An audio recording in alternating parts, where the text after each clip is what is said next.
Baik, Bapak dan Ibu sekalian, selamat pagi. Selamat pagi. Selamat pagi. Selamat pagi. Salam sejahtera bagi kita semua, Ibu dan Bapak. Semoga Tuhan senantiasa memberikan kesehatan dan rahmat-Nya kepada kita semua, sehingga kita senantiasa dalam perlindungan dan tetap sehat dan terus semangat Bapak dan Ibu di masa-masa yang saat ini. Yang saya hormati, Bapak Dwi Prasetyo SH, selaku perwakilan dari LP3S.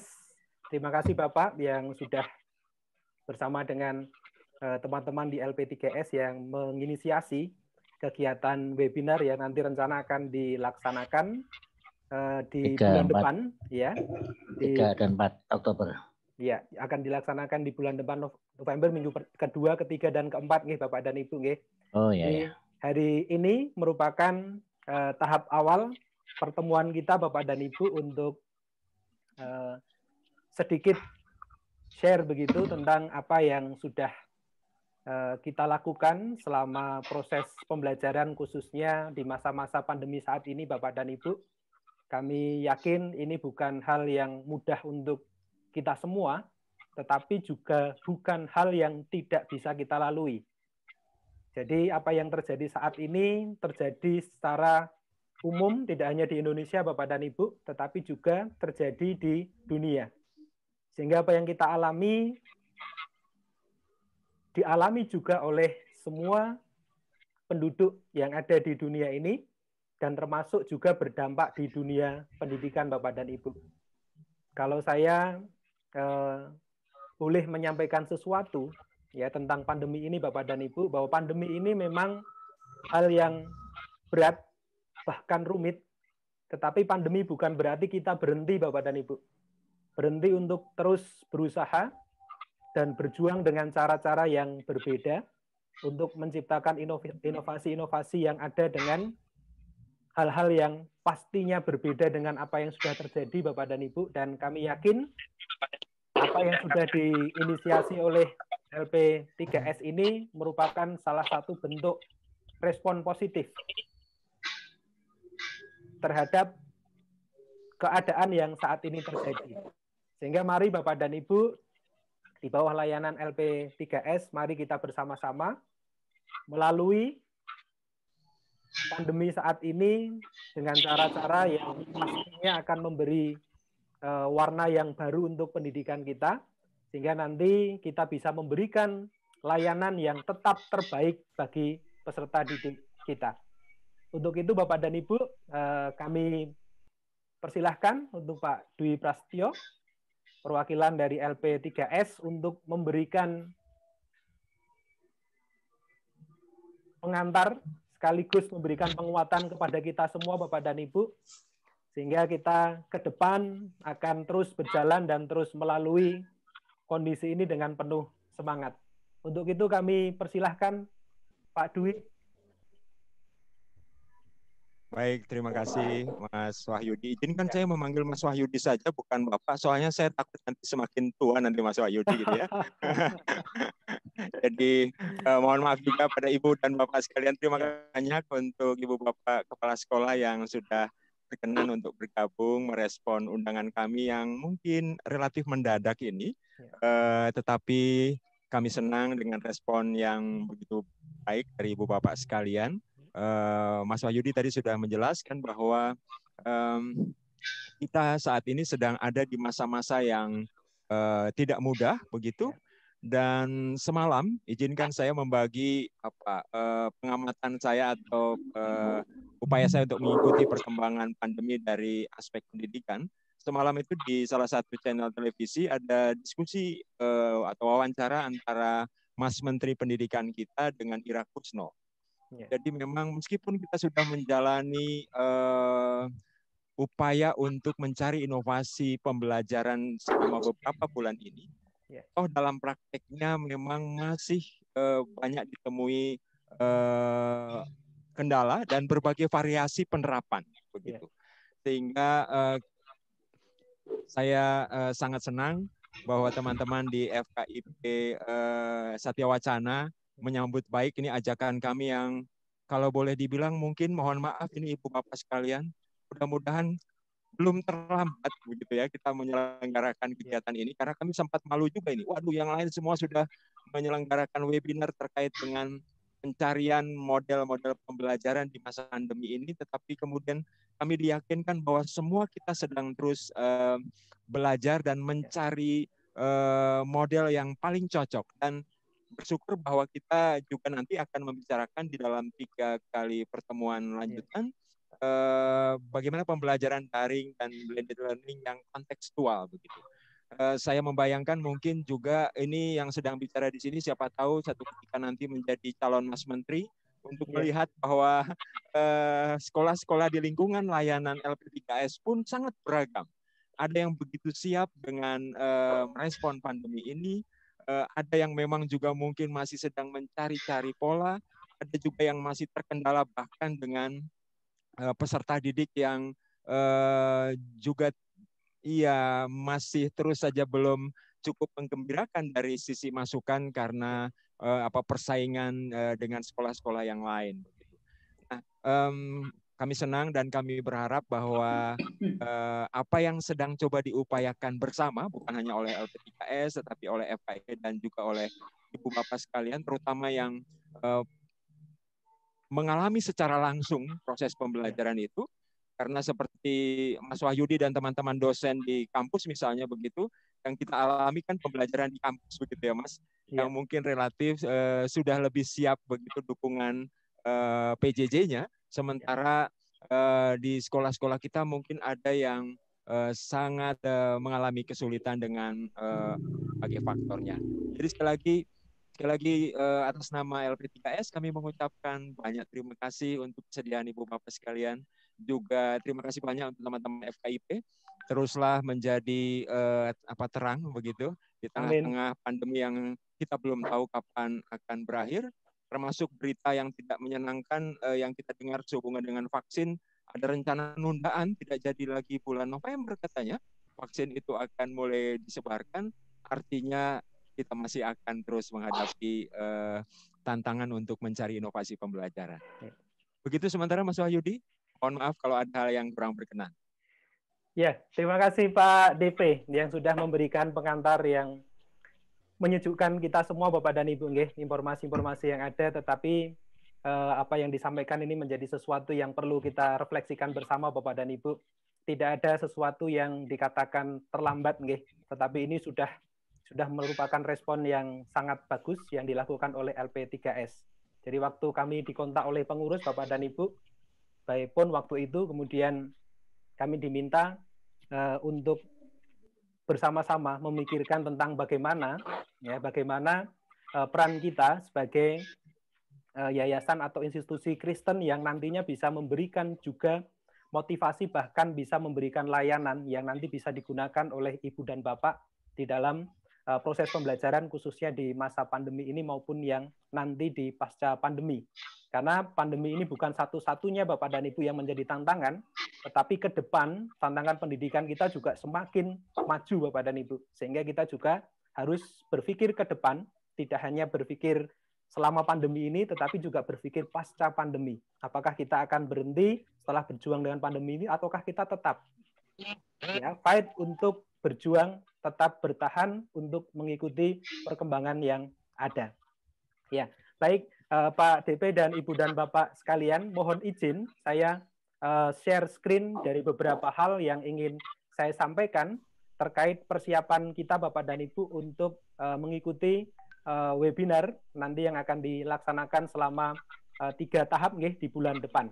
Jadi Bapak dan Ibu, ini adalah satu refleksi yang coba kami sampaikan begitu sebagai pengusik kondisi kita, sehingga kita akan melihat apa yang terjadi ini menjadi sesuatu yang memang perlu disikapi dengan sangat positif begitu. Apakah sudah terlihat Ibu dan Bapak? Sudah. Sudah. Terima kasih Bapak dan Ibu. Sudah. Kelihatan sudah. Oke. Ya. Bapak dan Ibu, perkenalkan ini nama saya Wahyudi Bapak dan Ibu. Dari namanya pasti dari desa Bapak dan Ibu. Dan ini desanya desa yang sangat pelosok begitu. desa yang tidak bisa ditembus angkutan maupun kendaraan umum, sehingga sinyal pun juga dulu sulit Bapak dan Ibu. Saya ingat sekali begitu, kalau saya ke sekolah, setiap kali hujan, bukan sepedanya yang saya naiki Bapak dan Ibu, tapi sepedanya yang naik saya. Gitu ya. Ya. Jadi saya menggotong sepedanya selama bukan hanya meteran Bapak dan Ibu, tetapi kiloan, begitu ya. Itu dalam rangka saya ingin belajar. Jadi waktu itu saya orang desa, tapi nggak tahu kenapa Bapak dan Ibu, Tuhan itu memberikan motivasi yang luar biasa. Saya orang desa tapi punya pemikiran kota. Maaf, ini agak sombong sedikit, nggih.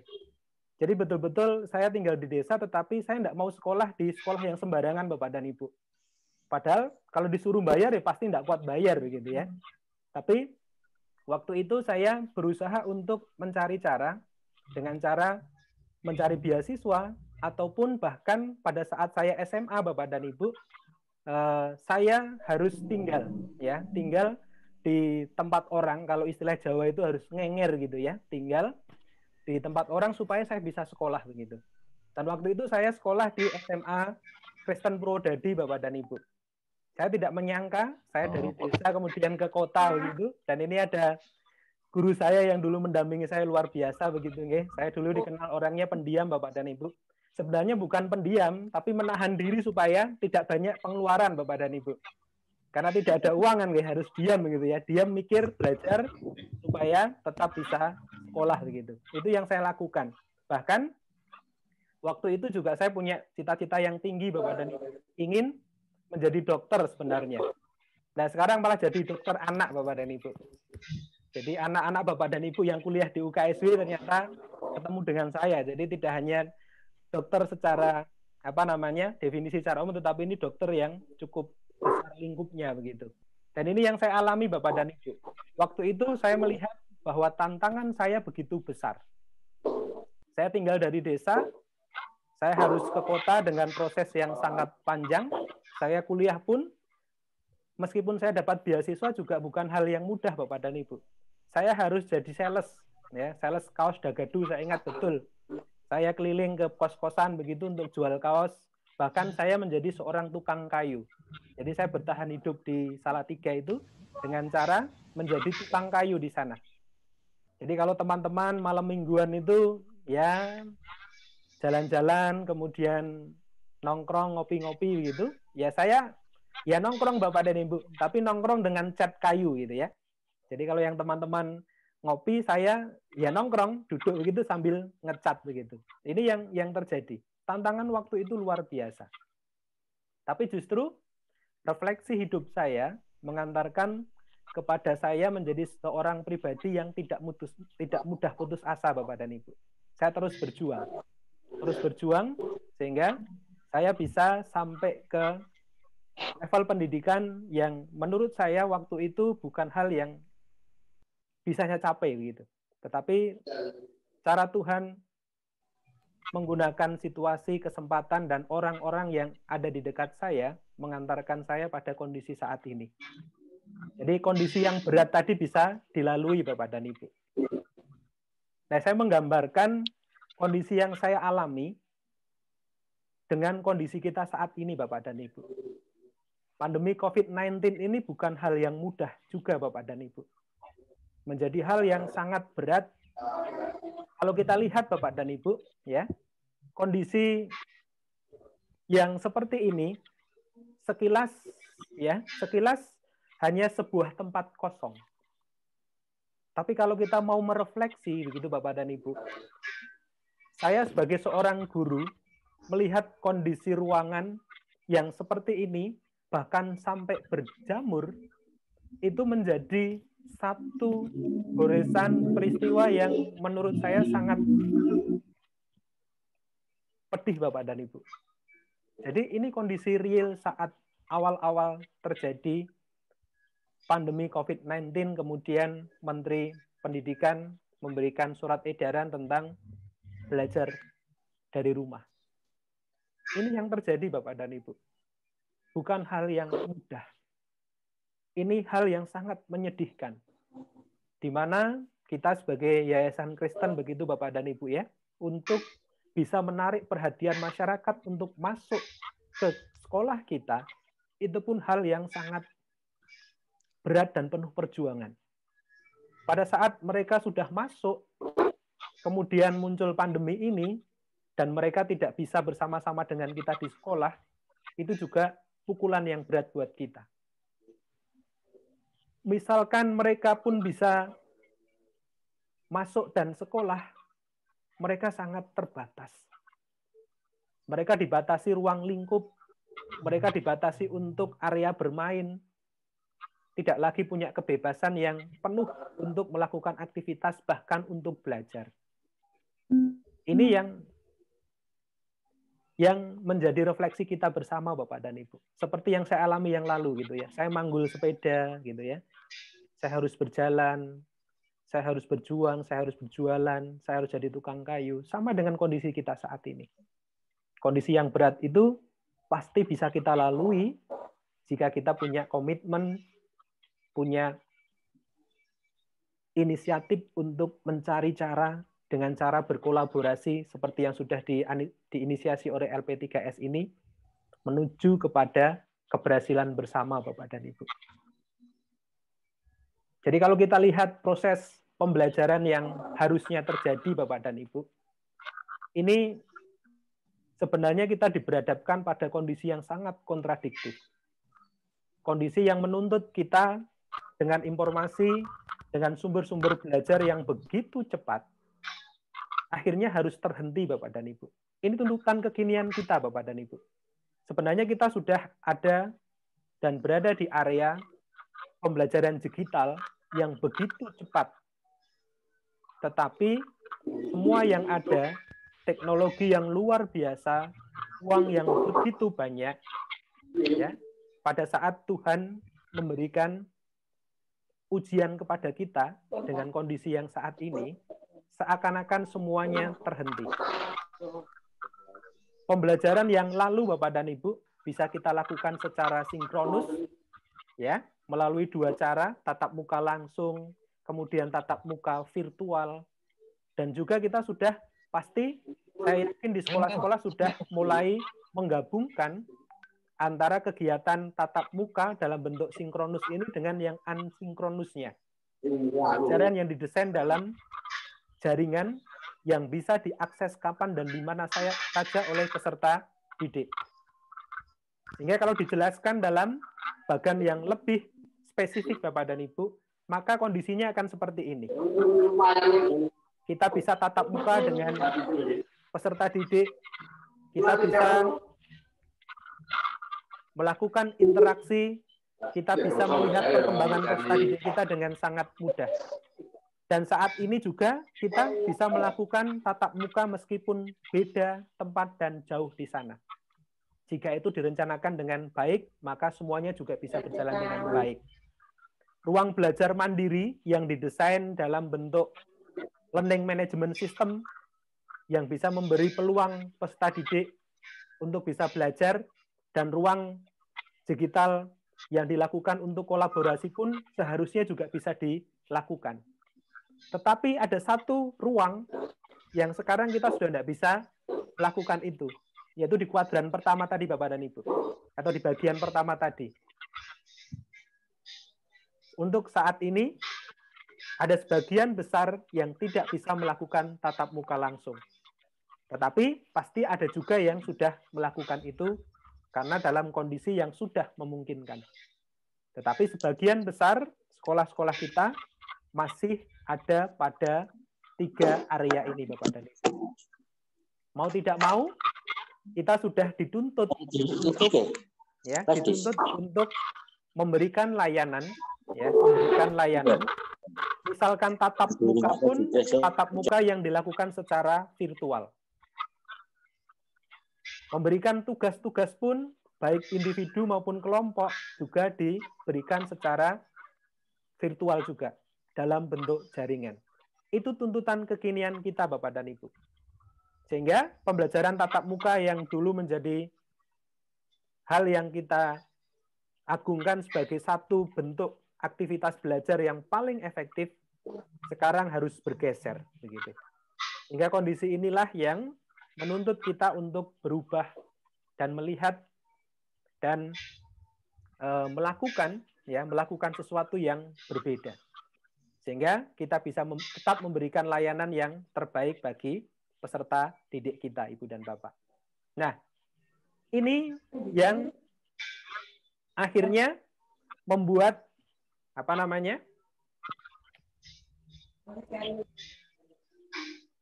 aktivitas belajar yang tatap muka tadi harus dilakukan secara virtual melalui surat edaran Menteri Pendidikan Bapak dan Ibu ya. Jadi semua dilakukan dari rumah begitu. Dan di sana ada saran begitu ya, ada saran dan ada anjuran bahwa belajar dari rumah melalui pembelajaran daring atau jarak jauh ya, yang dilakukan lebih kepada penekanan memberikan pengalaman belajar yang bermakna. Sehingga tidak lagi fokus kepada tuntutan kurikulum. Ini yang diharapkan oleh kementerian. Supaya peserta didik kita, ya, secara psikis mereka juga perlu ada pemulihan Bapak dan Ibu. Saya sendiri punya 2 anak yang belajar dari rumah. Bagaimana biasanya mereka bisa bermain, bisa main basket dengan teman-temannya, bisa bermain kemana-mana, bisa nonton kemana-mana. Akhirnya mereka tidak bisa melakukan itu, belajar dari rumah. Kegiatan-kegiatan yang lain pun juga sangat terbatas. Sehingga Mas Menteri mengharapkan pembelajaran yang dilakukan dari rumah lebih kepada memberi pengalaman belajar yang lebih bermakna. Pembelajaran-pembelajaran yang lebih kepada penanaman karakter bagaimana menyikapi pandemi ini dengan cara-cara yang positif. Dan aktivitas yang dilakukan di setiap sekolah pasti bervariasi, Bapak dan Ibu. Banyak keluhan, banyak hambatan yang dialami terkait dengan pembelajaran daring yang harus dilakukan. Mulai dari jaringan, mulai dari pendampingan dari orang tua, itu menjadi hal yang sangat berat. Meskipun kementerian juga berusaha memberikan subsidi, ya, subsidi untuk kuota data untuk melakukan aktivitas daring. Tetapi tidak semua keluarga maupun peserta didik itu memiliki perangkat yang memungkinkan untuk bisa melakukan itu. Meskipun ada subsidi kuota, tetapi juga belum tentu semuanya bisa dimanfaatkan secara baik. Ini tantangan kita Bapak dan Ibu. Dan LP 3S ya melakukan sebuah kegiatan yang bertajuk webinar atau seminar dalam bentuk web Bapak dan Ibu ya, web seminar, sehingga yang nanti akan dilakukan untuk 3 minggu ke depan di bulan November Bapak dan Ibu, yang mengusung tema tentang pembelajaran daring dan blended learning kontekstual. Ya, ini yang nanti kita akan coba untuk renungkan bersama Bapak dan Ibu. Sehingga berdasarkan apa yang sudah disampaikan oleh LP3S ini, kemudian kami di FKIP, ya, saya mandegani untuk aktivitas ini Bapak dan Ibu. Saya mencoba untuk mengajukan hibah penelitian dan pengabdian kepada masyarakat untuk tahun 2021 Bapak dan Ibu, ya, untuk merespon apa yang sudah dilakukan oleh LP3S. Jadi ini adalah satu aktivitas positif Bapak dan Ibu.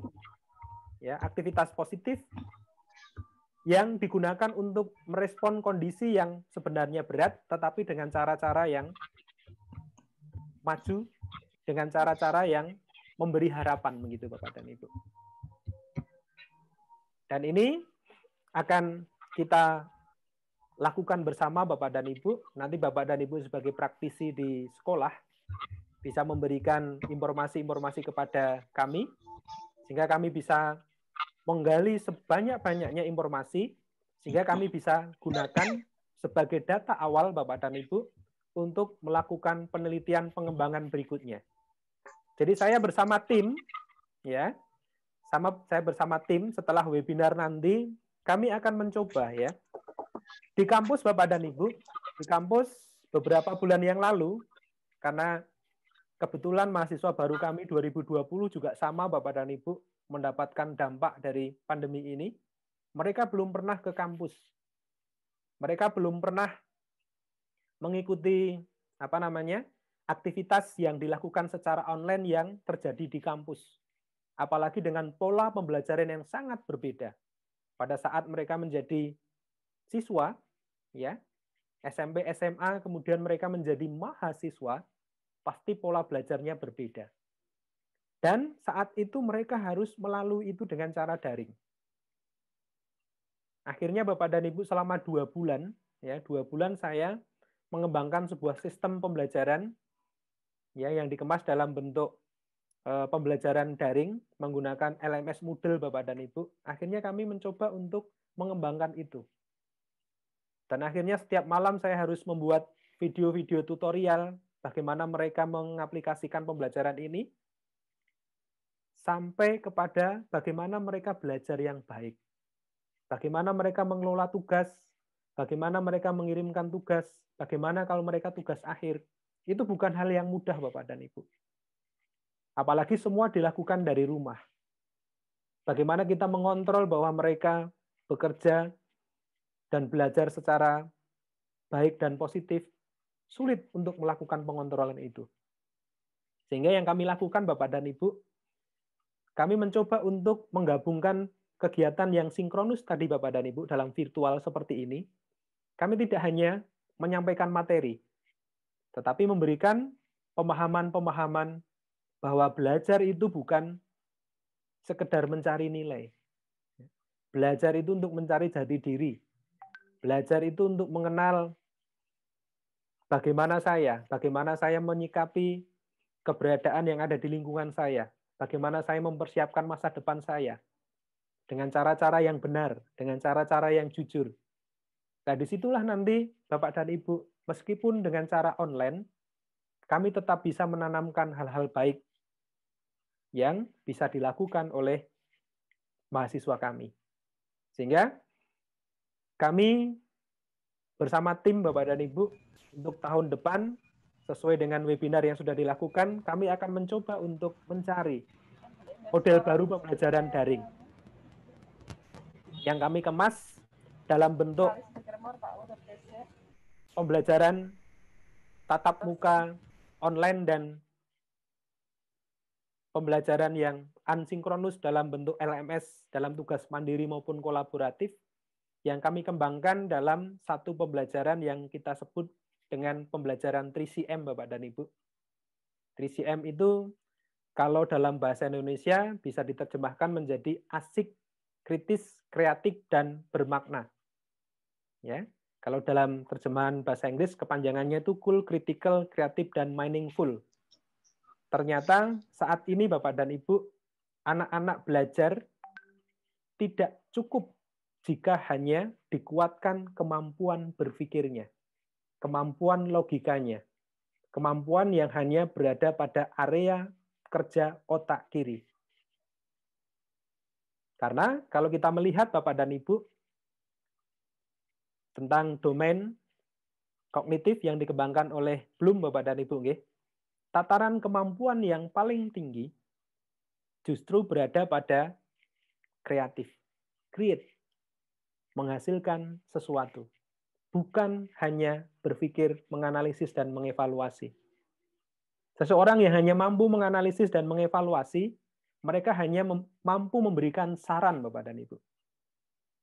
Tetapi bukan seorang kreator yang mampu menghasilkan sesuatu yang bermanfaat bagi dirinya maupun untuk orang lain. Sehingga Bapak dan Ibu, pembelajaran masa depan adalah pembelajaran yang mampu mengkolaborasikan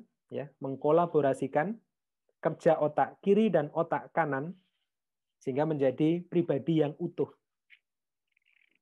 Pribadi yang memiliki kecerdasan yang luar biasa, pribadi yang punya keterampilan yang luar biasa, ya, head, hand, dan heart. Punya kecerdasan yang luar biasa, punya keterampilan yang luar biasa, tetapi juga punya hati yang luar biasa juga. Dan disitulah orang-orang kreatif muncul, Bapak dan Ibu. Karena kreatif itu terkait dengan inisiatif, terkait dengan hal-hal yang menyenangkan, terkait dengan imajinasi, dan itu ada di otak kanan. Sehingga kalau Bapak dan Ibu ingin menghasilkan kreator-kreator baru, orang-orang yang mandiri, tidak mudah putus asa dengan kondisi, dan dia akan selalu melihat tantangan sebagai sebuah kesempatan, sentuhlah otak kiri dan otak kanan mereka. Sehingga mereka akan menjadi orang-orang yang kreatif dan pasti menjadi orang-orang yang mandiri. Sehingga ini tantangan kita Bapak dan Ibu. Bagaimana pembelajaran daring ini tetap bisa memberi kesempatan peserta didik untuk bisa menjadi pribadi-pribadi yang tetap kreatif. Ini yang nanti akan kita pikirkan bersama-sama Bapak dan Ibu. Dan ini bukan hal yang mudah. Secara teori saya bisa menjelaskan dengan sangat mudah Bapak dan Ibu. Tetapi secara praktek pasti ini bukan hal yang mudah. Karena banyak faktor yang ada di lingkungan kita atau di sekitar kita. Yang tidak bisa berjalan normal sesuai dengan teori yang ada. Nah, sekarang Bapak dan Ibu, ada 2 pertanyaan reflektif yang nanti bisa menjadi diskusi awal kita Bapak dan Ibu. Yang pertama, apa yang sebenarnya ada di benak kita sekalian Bapak dan Ibu dengan kondisi yang saat ini terjadi? Pandemi COVID-19, dan kita melihat bagaimana peserta didik kita. Yang kedua, apa yang bisa kita lakukan? Ini 2 hal yang akan menjadi bahan refleksi kita untuk beberapa menit ke depan Bapak dan Ibu, sehingga ini nanti menjadi awal yang bisa kita gali bersama-sama, yang akan dijadikan sebagai dasar nanti, ya. Karena nanti pasti Bapak dan Ibu pada saat webinar kami akan menyampaikan hal-hal teoritis dan praktis yang ada di dalam lingkungan kami, yang pastinya juga akan sangat berbeda dengan apa yang ada di lingkungan Ibu dan Bapak sekalian. Sehingga 2 hal tadi Bapak dan Ibu, mari kita refleksikan bersama, kita ngobrol sebentar untuk beberapa menit Bapak dan Ibu. Tidak usah banyak-banyak, nanti disimpan dulu, supaya nanti webinarnya akan semakin menarik Bapak dan Ibu. Jangan dilumpahkan semua, jadi tugas saya hari ini adalah membuat Bapak dan Ibu penasaran begitu ya, dan nanti bertemu di webinar di bulan depan begitu. Monggo Bapak dan Ibu, 2 pertanyaan tadi. Apa sebenarnya yang ada di hati kita, ya, di hati kecil kita atau di benak kita terhadap apa yang terjadi saat ini? Yang kedua, pasti saya yakin Bapak dan Ibu ingin ya melakukan sesuatu begitu. Monggo Bapak dan Ibu. Baik Mas Wahyudi, saya mengawali. Ya, monggo Pak Justinus. Ya, jadi saat ini yang terpikirkan oleh kami itu bagaimana siswa-siswa kami di rumah. Kendala-kendala yang dihadapi orang tua dengan anak-anak di rumah. Karena beberapa informasi yang masuk, ada anak yang hanya main HP saja. Akhirnya dia tidak mengikuti pembelajaran. Ketika HP-nya diminta oleh orang tua, dia berulah dengan adik-adik yang kecil-kecil di rumah. Sehingga ini jadi beban. Akhirnya kemarin saya ada 1 anak yang saya bawa ke sekolah. Orang tua kami panggil, besok anaknya diantar, tidak usah diberi HP, biar belajar di samping Bapak Ibu guru yang ada di sekolah. Itu 1. Jadi ada hal-hal yang lain yang sekarang ini kami hadapi dengan berbagai keluhan dari orang tua. Terlalu banyak tugasnya, gurunya mau nggak tugas tok. Padahal kita sudah ada komitmen bersama untuk saling memberikan informasi, baik itu dari orang tua ke sekolah maupun sekolah ke orang tua. Orang tua. Ya, jadi kami komunikasi dan kami setiap Sabtu mesti sharing kendala apa yang dihadapi oleh masing-masing kelas. Karena kami punya 23 kelas, 22 kelas. yang masing-masing berbeda dalam pembelajaran. Yang sekarang memang baru dilaksanakan dengan Google Classroom, kemudian video pembelajaran, kemudian video call dengan anak-anak yang tadi bermasalah. Kemudian kami juga yang kelas bawah itu dengan home visit. Home visit, Pak, ya. Dibuat beberapa, ada 5-6 anak, dikumpulkan dalam satu tempat, gurunya yang datang. Bulan pertama Juli itu sampai dengan Agustus. Sekarang sudah kelas 1 ya mulai dengan daring. Sehingga ini kendala di lapangan ya, kami memang dari guru ada yang terus belajar dengan teknologi yang ada ini, mengembangkan bagaimana supaya anak tidak jenuh, anak tidak terfokus hanya itu saja, tapi dia dengan senang hati untuk belajar bersama dengan daring. Ini yang kami alami di daerah, di kota, kebetulan kami di Solo.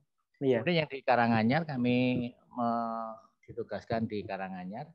Di sana kendalanya memang yang sinyalnya sulit, kemudian orang tua hanya buruh-buruh sehingga tidak bisa mendampingi, alat-alat Android anak-anak juga tidak memiliki sebagian besar. Nah, itu kami ada guru kami yang datang memang tidak menggunakan Android, tapi memang langsung dibagi beberapa kelompok begitu. Jam 7.30 sampai setengah 9 di kelompok ini. Nanti jam berikutnya, jadi satu hari itu ada 3 kelompok yang dikunjungi. Begitu yang dilakukan. Dan ini nyatanya juga mereka enjoy saja, anak-anak juga enjoy dengan itu. Karena memang belum bisa mendatangkan ke sekolah. Yang kita datangkan ke sekolah itu bagi anak-anak yang bermasalah. Masalah dalam arti setelah dengan adanya itu mereka justru tidak rajin tapi malah berulah. Ini yang jadi. Kemudian juga karena orang tua sibuk semua, tidak bisa mendampingi.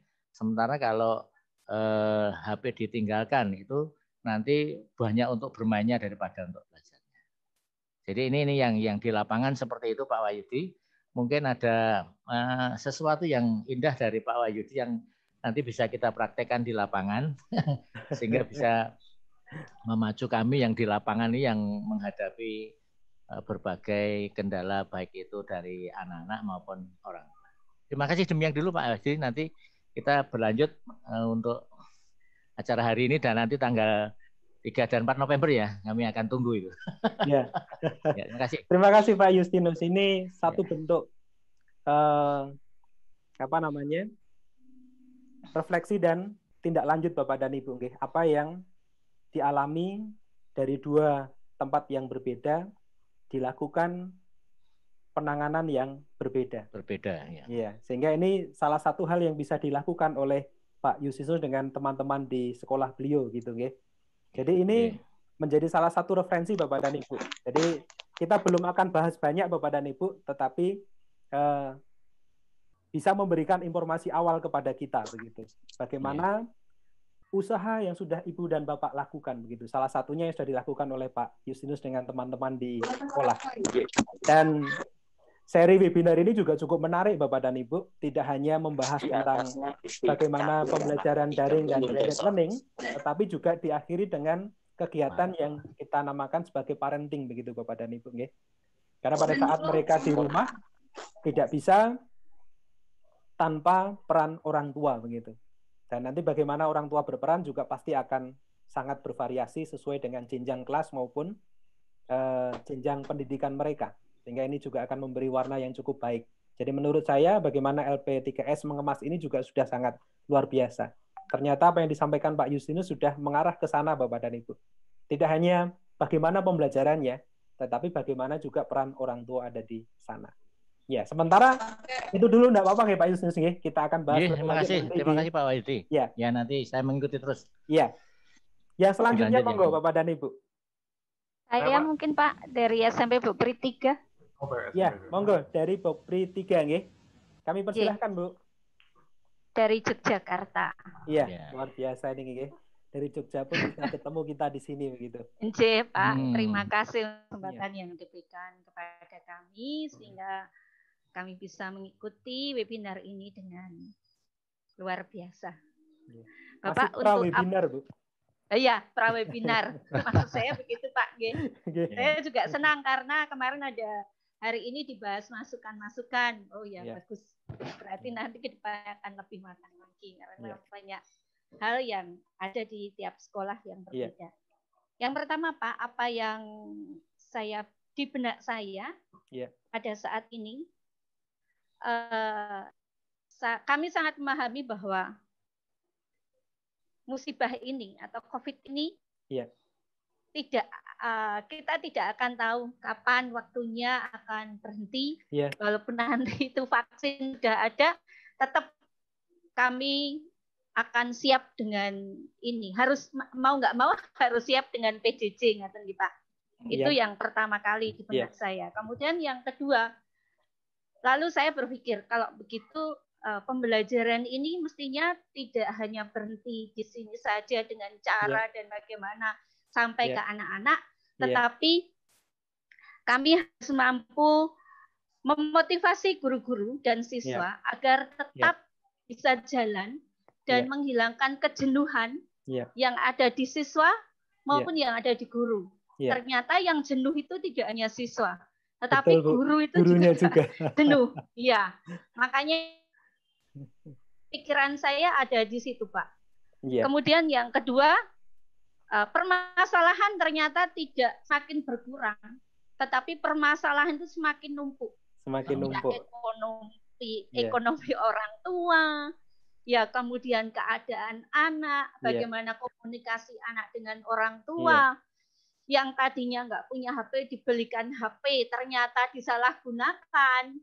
Itu ternyata permasalahan semakin hari semakin. Kemudian saya juga berpikir bahwa bagaimana kami harus menyelesaikan ini dengan sebijaksana mungkin. Jangan sampai menyakiti hati anak. Jangan sampai menyakiti hati orang tua. Dan jangan sampai menyakiti hati guru, begitu Pak. Karena semua dalam permasalahan yang kompleks gitu.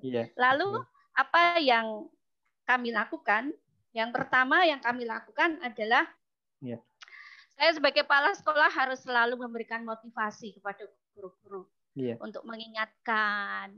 Kemudian saya masuk ke WA-nya grup anak dan orang tua untuk memotivasi pada mereka bagaimana ini harus dijalani, ini terjadi, ini harus kita hadapi. Saya memberikan selalu begitu. Kemudian kami ada konsultasi belajar. Orang tua dan anak datang ke sekolah dengan protokol kesehatan. Kemudian ada konsultasi belajar. Kemudian setiap Sabtu kami ada namanya pendampingan belajar anak. Jadi satu guru itu memegang 15 anak melalui Zoom, melalui Zoom atau Google Meet begitu. Dan saya memang di sini selalu memantau, ikut selalu berganti-ganti begitu. Bukannya saya nggak yakin, tetapi saya ingin juga bahwa ini loh kepala sekolah itu juga ribet sana sini, bagaimana supaya ini tidak berhenti begitu. Kemudian juga mencarikan jalan pada orang tua ketika kesulitan ekonomi terjadi. Lalu kami buka lapak bersama, menawarkan bersama bagaimana. Kalau saya yakin kalau kondisi ekonomi ini kemudian bangkit, maka dia pun mendampingi anaknya juga akan termotivasi begitu. Dan ini sudah terjadi dan ini luar biasa hasilnya. Kemudian juga tentang pulsa. Pulsa sekarang sudah tertangani dengan baik oleh pemerintah. Tapi dulu-dulu kami karena sekolah swasta itu dana bosnya bagi kami itu tidak untuk membeli pulsa Pak, tetapi untuk pemenuhan yang lain tentang protokol kesehatan kami siapkan nanti kalau sudah masuk, anak-anak masuk itu sudah deal gitu. Sudah ready semuanya. Makanya makanya untuk pulsa kami kerjasama dengan alumni untuk memberikan pulsa, untuk menjadi kakak asuh biaya mereka. Begitu. Kemudian tentang alat pembelajaran ini juga menjadi salah satu kendala dan kami juga kerjasama dengan alumni Dan puji Tuhan, ternyata semua menjadi berkat Tuhan, dan beberapa anak yang kesulitan kendalanya dalam alat pembelajaran, kami bekerja sama dengan alumni itu bisa membelikan HP untuk mereka, tetapi dengan perjanjian. Dia harus lancar untuk juga perjanjian dengan orang tuanya. Ya. Begitu Pak, ini yang kami lakukan. Ya. Terima kasih Pak. Iya. Terima kasih Bu. Wah, ini luar biasa Bapak dan Ibu. Jadi apa yang sudah dilakukan tidak hanya menyangkut proses pembelajaran, ini juga sampai kepada ekonomi orang tua. Karena mau dituntut belajar seperti apa begitu dengan cara yang luar biasa kalau di rumah, kalau istilah pancinya mengkurep terus ya Bu ya, kalau istilah saya gitu ya. Terjadi ketegangan sana sini nanti. Ini ketegangan tidak hanya satu arah Bu, ini ketegangan kemana-mana nih. Iya. Kalau pancinya nanti sudah kalau ditanya terus, di WA itu sengal-sengal itu saya sudah wah, pasti ada sesuatu ini. Gitu. Betul, iya. Sehingga luar biasa Bu ya, sudah sampai buka lapak sekarang ya, sudah buka lapak untuk memikirkan bagaimana kendala yang dialami orang tua pun bisa diatasi. Peran serta alumni juga dimanfaatkan dengan sangat luar biasa. Ini salah satu hal yang menarik Bapak dan Ibu, bisa dijadikan sebagai referensi untuk kita, nggih. Dan yang menarik tadi di bagian awal Bapak dan Ibu, bahwa tidak hanya berhenti begitu, nggih. Tidak hanya berhenti nanti setelah COVID ini selesai berhenti, enggak gitu ya. Tetap harus ya, karena tuntutan kekinian kita sudah tidak bisa ditawar lagi Bapak dan Ibu. Ya, sehingga COVID ini ya salah satu hal yang sementara menutup gitu ya, sementara menutup tuntutan yang ada saat ini Bapak dan Ibu. Tetapi ke depan pasti semua ini juga akan terus maju dan berkembang, dan tuntutan itu pasti akan terus berjalan. Jadi ini di negara-negara lain pun juga sudah mulai mencoba untuk tidak lagi lari dari kenyataan, artinya lari dari COVID itu, tetapi sudah mulai berjalan bersama-sama menghadapi dan terus ya mencari solusi dan tetap menjaga diri begitu. Jadi karena kita tidak bisa melakukan tanpa harus melakukan sesuatu, tetap harus melakukan sesuatu supaya kita tetap bisa supaya pancinya tidak tengkurap terus tadi, Jadi ini luar biasa yang sudah dilakukan dari SMP Pogri 3, luar biasa. Terima kasih Ibu, Jadi satu lagi Bapak dan Ibu, satu lagi. Dari Kebumen Pak Wahyudi, dari mohon izin. Pak Anang. Nanti Pak Anang habis ini Pak Putut, Nanti kita batasi dulu Bapak dan Ibu, nanti disimpan dulu. Saya nanti akan sajikan data awal dulu, baru nanti bulan depan baru kita gunakan betul untuk sharing sebanyak-banyaknya begitu. Jadi ini supaya penasaran dulu Bapak dan Ibu. Jadi kita ini baru uji coba dulu gitu ya, perannya seperti apa, atau jangan-jangan nanti perannya banyak pas pelaksanaan habis gitu kan, bisa jadi juga Tapi kami yakin Bapak dan Ibu, kalau perannya sudah seperti ini pas pelaksanaan pasti karena banyak hal yang ingin kami sampaikan dan kami tawarkan Bapak dan Ibu. Monggo Pak Anang. Terima kasih Pak Wahyudi. Ya. Selamat siang Bapak Ibu semua. Selamat siang. Mohon maaf, mohon izin berbagi. Ini saya Anang dari SD Kristen Penabur Kebumen. Ya. Ingin berbagi. Yang pertama, apa yang ada di benak kami, tentu ini adalah keprihatinan besar Bapak Ibu, dan keprihatinan kita bersama bahwa pendidikan melalui sekolah untuk menyiapkan masa depan putra-putri kita, masa depan bangsa dan negara, ini sepertinya terjeda dengan sebegitunya, sistematis, dan kita merasakan keterbatasan di mana-mana. Kami merasakan dari awal Maret sampai dengan Juni, kita tidak bisa berbuat apapun untuk itu. Kita benar-benar geragapan, nggak ngerti ilmunya, nggak berpengalaman di bidangnya, ini menjadi ketakutan besar untuk kami. Kami bayangkan nanti tahun ajaran baru apakah sudah reda ataukah malah meningkat, ini menjadi ketakutan kami. Berangkat dari situ Pak Wahyudi dan yang lain, kami punya komitmen bahwa kami tidak bisa menunggu dari pemerintah dan kedinasan, kami harus berbuat sesuatu. Apalagi kepada kami dipercayakan anak-anak Tuhan, yang tentu generasi masa depannya adalah tanggung jawab kami. Maka kami mencoba, saya bersama guru-guru, kemarin waktu libur kenaikan, kami sengaja tidak libur Pak Wahyudi. kami menyiapkan sebuah sistem, kami mau mencari model seperti apa pendidikan yang memungkinkan supaya walaupun terkurangi tidak 100% mutu pendidikan kami berikan, tetapi setidaknya tidak terlalu buruk. Jadi sepanjang jatah libur tahun ajaran kemarin, kami setiap hari masuk, kami menyiapkan sistem, akhirnya kami memilih sekolah harus memberlakukan yang namanya jam belajar sekolah. Kami susun jam belajar sekolah itu anak harus siap belajar setiap hari itu jam 8 sampai jam 11. Itu kami bagi, ada jam online, jadi setiap guru harus bertemu dengan anak-anak dalam kelas maya melalui Google Meet. Jadi anak-anak harus terdampingi secara langsung walaupun jarak jauh. Ini seperti zaman dulu sambungan langsung jarak jauh. Iya, karena betul, kami Pak. Ini dulu sudah pernah, iya, betul. Iya.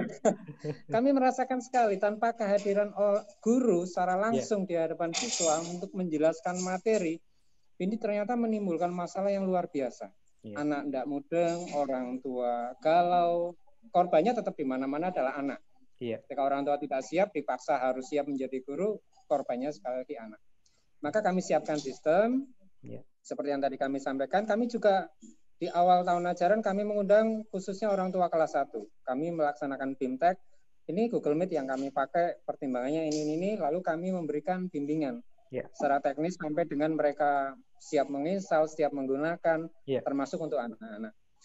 Kemudian kalau tadi ada kendala tentang kuota, kami juga mencoba mencari donasi, karena donasi dari teman-teman alumni itu sebagian kan sudah jalan untuk membayar uang SPP dan lain-lain. Maka untuk kuota kami carikan, ya puji Tuhan kami dapat dari Jakarta, khususnya untuk orang tua yang tidak mampu dan juga untuk memfasilitasi guru-guru kami.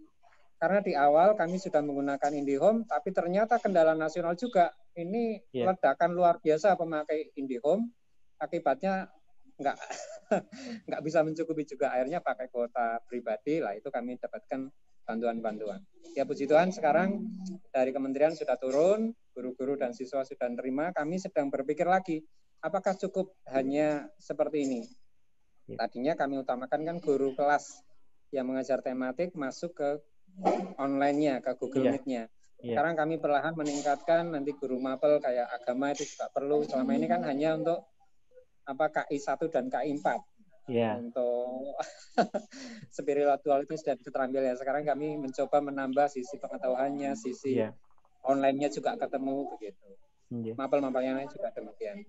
Dan puji Tuhan juga ini ternyata di lingkungan kami, di gugus kami ini juga menjadi semacam acuan. Di gugus sekolah kami kan ada 5 sekolah.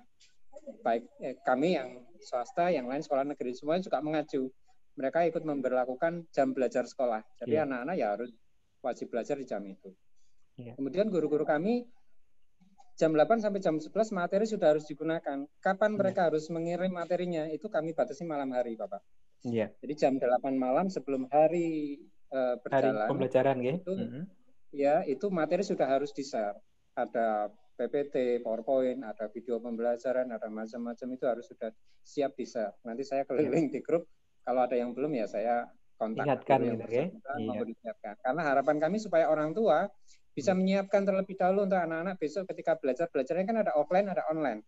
Nah, setidaknya ketika offline itu anak-anak bisa ngerti besok mau belajar apa, harus bagaimana, itu jelas. Sementara itu Pak Wahyudi, mudah-mudahan ini menjadi berkat untuk yang lain. Mari kita saling mendoakan supaya kita tetap semangat dan terus berkarya. Ngaten Pak Wahyudi, terima kasih. Nggih, matur sangat Pak Anang, nggih, ini luar biasa Bapak dan Ibu, cara yang sudah dilakukan oleh Pak Anang dengan teman-teman di sekolah, nggih. Ada jam wajib yang harus dilaksanakan oleh guru dan peserta didik sehingga mereka bisa bertemu bersama-sama, sehingga mereka juga bisa mengerjakan tugas bersama-sama. Dan ini luar biasa Pak, nggih, sampai memberikan kontrol terhadap bagaimana guru menyiapkan perangkat pembelajaran sampai media yang diperlukan sehingga peserta didik bisa melaksanakan proses belajar. Oke. Inspiratif sekali Pak. Ya, kita simpan lagi sebagai bahan kita. Pak Putut monggo. Ini yang terakhir nggih, sementara yang terakhir sampai Pak Putut dan membacakan chat yang ada di sini Bapak dan Ibu. Monggo Pak Putut. Terima kasih Pak Wahyudi dan Bapak Ibu saya ucapkan selamat siang. Selamat siang Bapak. Dengan apa yang sudah disampaikan Pak Wahyudi tadi menginspirasi kami. Terakhir pada satu pertanyaan, apa yang ada di benak kita ketika kita masuk dalam situasi pandemi saat ini, dengan model pembelajaran yang diwacanakan dan PJJ, dan juga apa yang kita lakukan. Ibu dan Bapak, kami dari SMK Kristen Klaten, terkait dengan apa yang kita gumuli atau saya gumuli di SMK, ini kalau masalah teknis untuk pelaksanaan PJJ-nya, ini mungkin tidak begitu bermasalah.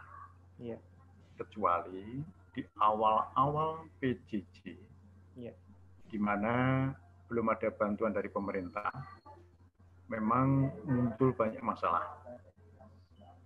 Oleh karena saat itu juga kita tahu, ketika ini diklaim sebagai musibah nasional, ini pun orang tua juga terbebani kuota dari waktu ke waktu.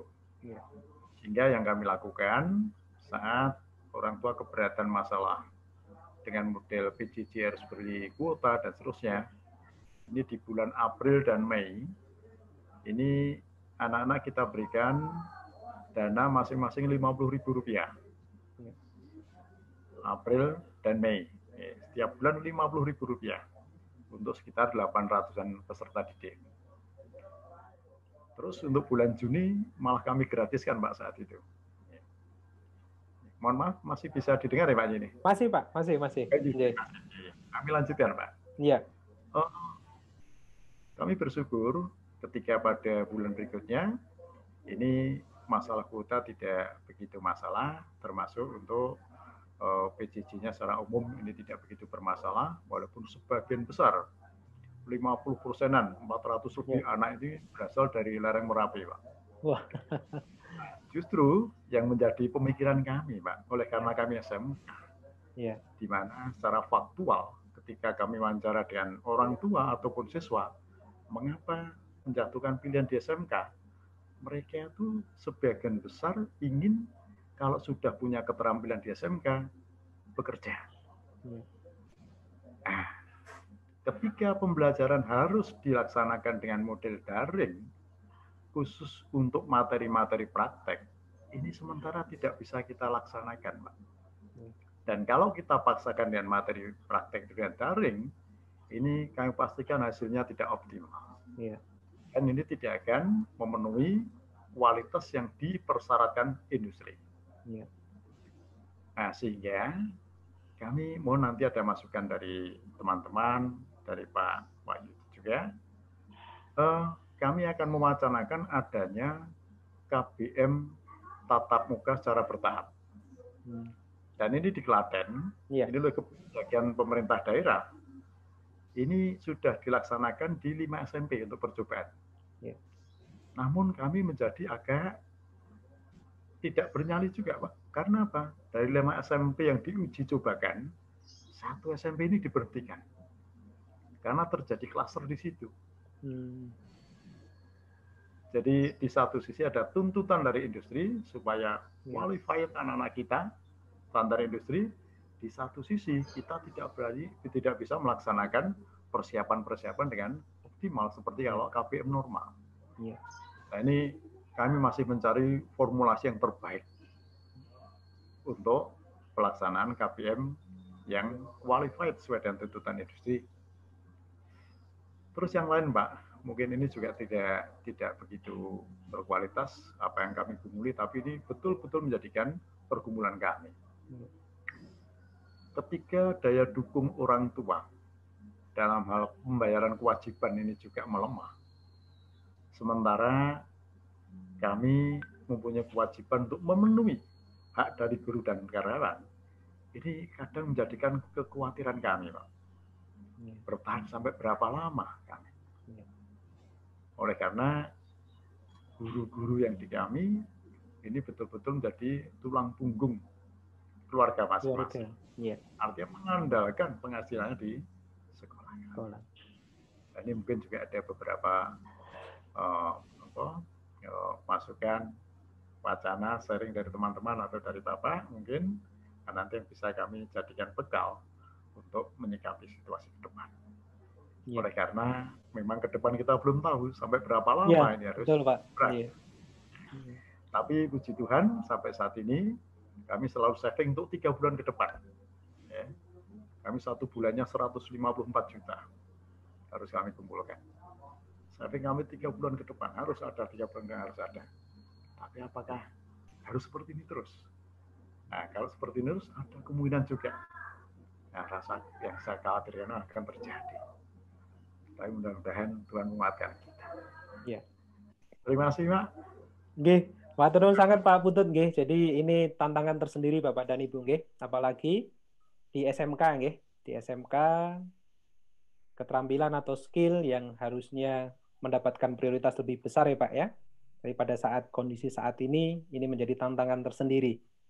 Diberi kesempatan pun jaminan untuk mereka bahwa mereka akan aman di sekolah pun juga pasti itu menjadi tantangan buat kita juga. Mungkin bisa jadi di kelas atau di ruang praktek mereka bisa berjauhan. Tapi kalau sudah keluar, nah ini juga belum tentu kita bisa tetap menjaga mereka, bisa menjaga jarak dan sebagainya. Jadi memang tidak hanya cukup dipersiapkan secara layanan Bapak dan Ibu ya, layanan di dalam sekolah, tetapi bagaimana kita memahamkan mereka pun ini menjadi salah satu yang perlu dilakukan Bapak dan Ibu. Karena mereka itu kan masih muda nggih. Keinginan untuk bersama-sama gojekan kalau orang Jawa itu kan luar biasa nggih. Apalagi mereka lama enggak ketemu gitu nggih. Nah, ini juga menjadi hal yang perlu kita perhatikan karena apa yang disiapkan di sekolah belum tentu nanti di luar mereka juga bisa tetap menjaga. Nah, ini kita simpan dulu, Pak.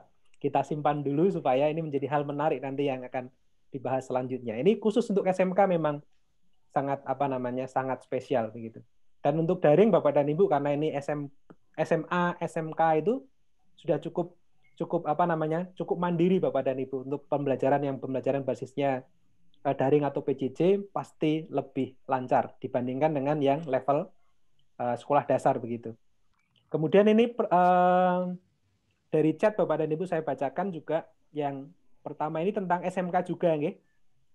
Ini Magelang juga sama Pak seperti yang dialami di Pak Putut nggih karena ini basisnya adalah keterampilan nggih sehingga kendalanya sama sehingga nanti ini menjadi hal yang perlu didiskusikan bersama begitu nggih. Kemudian yang terkait dengan ini pembelajaran PJJ dari Bu Emilia Maria. Nah, ini sebenarnya beliau sangat berharap begitu ya, ada model yang tepat yang nanti bisa digunakan, yang bisa peserta didik gunakan di dalam pembelajaran dan juga bisa membantu orang tua untuk melakukan pendampingan. Tetapi juga tetap tadi menanamkan karakter-karakter baik. Nah, ini nanti yang harus didesain bagaimana caranya begitu nggih. Sehingga tidak hanya mengirimkan tugas, tetapi juga bagaimana ada pertemuan virtual yang tidak hanya menyampaikan materi juga perlu ada penguatan dan penanaman karakter di sana. Kemudian mengupayakan pembelajaran tetap berjalan meskipun istilahnya ini luar biasa nih, tergopoh-gopoh. Ya, untuk mengikuti mensos yang berkembang karena keterbatasan IT dari guru. Nah, ini beberapa hal yang paling tidak menjadi data awal Bapak dan Ibu. Dan kalau kita lihat survei yang ada Bapak dan Ibu, saya tunjukkan. Ini ada 200 sekian responden Bapak dan Ibu. Dan kondisinya bisa kita lihat bersama di sini. Ya, ini. Nah, ini yang sudah masuk ada 252 responden.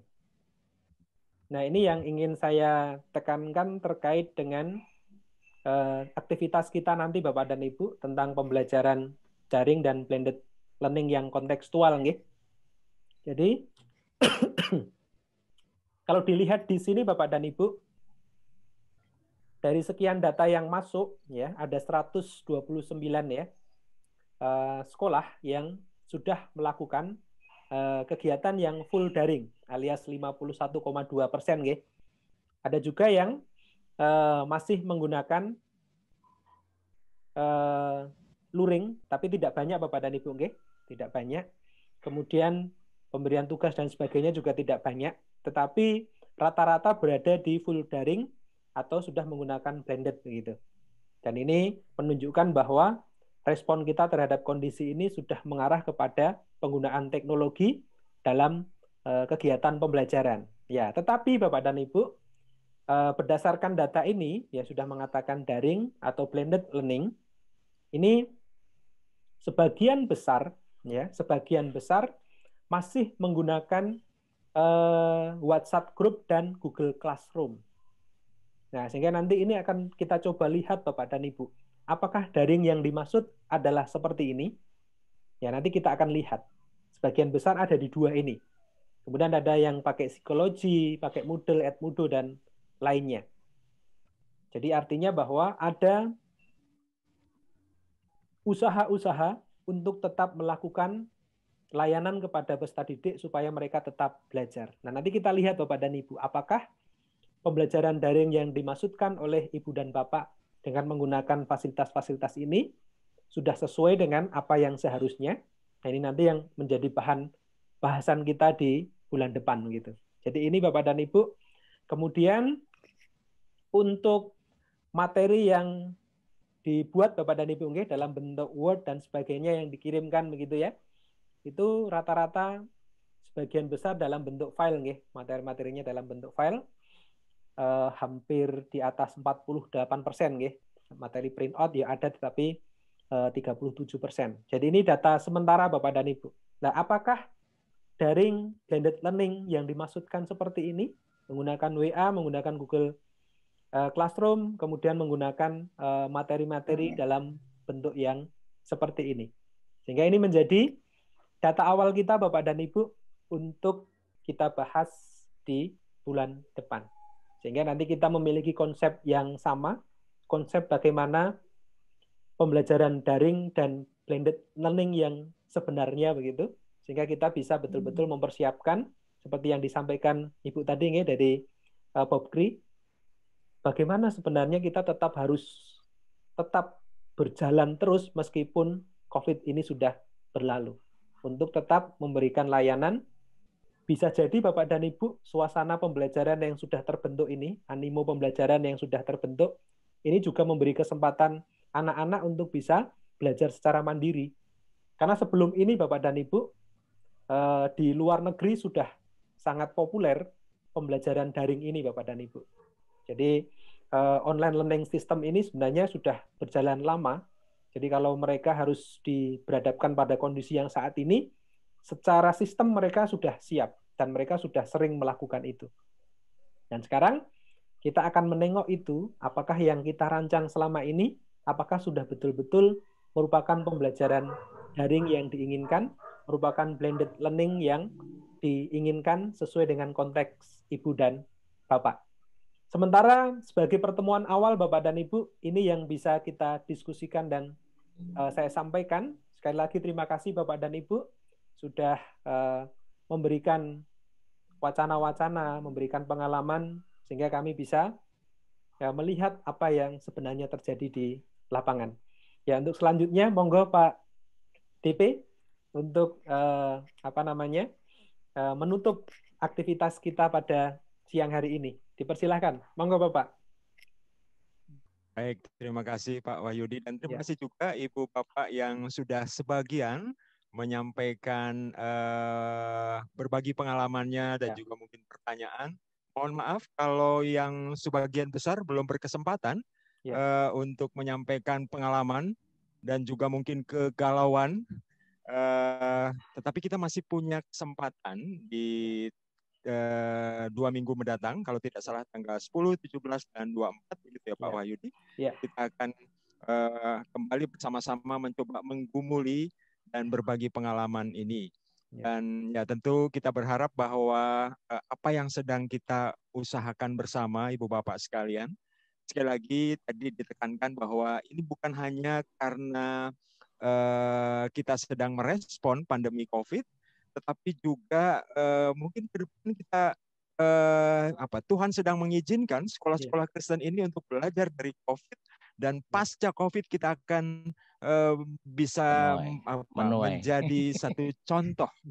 Tadi ada yang disebut di satu gugus begitu ya, di satu gugus bahkan menjadi contoh dari sekolah-sekolah yang lain. Kita percaya bahwa dengan pertolongan Tuhan, dengan pertolongan Roh Kudus, hikmat dari Tuhan, dan juga sumber-sumber berkat yang Tuhan pakai, seperti tentu kita harus mensyukuri bahwa kita punya FKIP Satya Wacana yang pastilah dengan senang hati, sukacita berbagi semua yang mereka punya untuk kemajuan pelayanan pendidikan Kristen kita. Amin. Bukan begitu ya Pak Wahyudi ya? Amin. Ya, baik. Jadi sekali lagi terima kasih banyak untuk Ibu Bapak sekalian. Kami sangat-sangat berharap bahwa di kesempatan 2 minggu yang akan datang dan secara berturut di tanggal 10, 17, dan 24, Ibu Bapak masih berkenan untuk kembali bergabung dan kita bersama-sama untuk begitu. Ya. Baik. Terima kasih. Ya, terima kasih Pak Dwi. Bapak dan Ibu, kita akan tutup bersama-sama dengan berdoa bersama nggih. Sebelum berdoa, kita akan foto dulu Bapak dan Ibu nggih, foto bersama. Mohon Bapak dan Ibu bisa menghidupkan kameranya untuk kita foto bersama-sama. Ini ada 2 halaman Bapak dan Ibu. Ya. Ini halaman yang pertama nggih. Oke, 3, 2, 1. Baik. Halaman yang kedua. Oke, halaman yang kedua. Sebentar nggih. Oke, 3, 2, 1. Ya. Baik Bapak dan Ibu, kita berdoa untuk mengakhiri aktivitas pada hari ini. Mari kita berdoa. Kami bersyukur ya Tuhan atas penyertaan Tuhan kepada kami, sehingga kami senantiasa dalam situasi yang sangat baik. Itu karena anugerah Tuhan kepada kami. Kami bersama dengan sekolah-sekolah di bawah layanan LP3S, kami mengucap syukur kepada Tuhan jikalau kami diperbolehkan untuk bertemu secara virtual pada hari ini. Kami rindu ya Tuhan untuk melihat situasi pandemi ini menjadi sesuatu yang menginspirasi kami untuk berbuat yang lebih baik dari apa yang sudah terjadi, sehingga kami semakin melihat karya Tuhan ada di tengah-tengah kami, bahwa apa yang terjadi ini menjadi ujian bagi kami untuk tetap mengandalkan Tuhan, dan kami tetap bisa berbuat yang baik untuk kemuliaan nama Tuhan. Terima kasih ya Tuhan, kami menyerahkan rancangan kegiatan webinar yang akan dilakukan di bulan depan. Sertai kami, berikan roh hikmat kepada kami, sehingga kami boleh melaksanakan webinar ini dengan sangat baik. Terima kasih ya Tuhan, kami akan melanjutkan aktivitas kami. Kami mohon pertolongan Tuhan. Hanya di dalam nama Tuhan Yesus, kami sudah berdoa dan bersyukur. Amin. Amin. Amin. Ibu dan Bapak sekalian, Pak DP, selamat siang. Pak Dwi, sampai ketemu di selamat siang. Depan, ya. Tuhan memberkati kita semua. Terima kasih. Amin. Terima kasih semuanya, Bapak Ibu. Terima kasih. Tuhan berkati. Selamat melayani.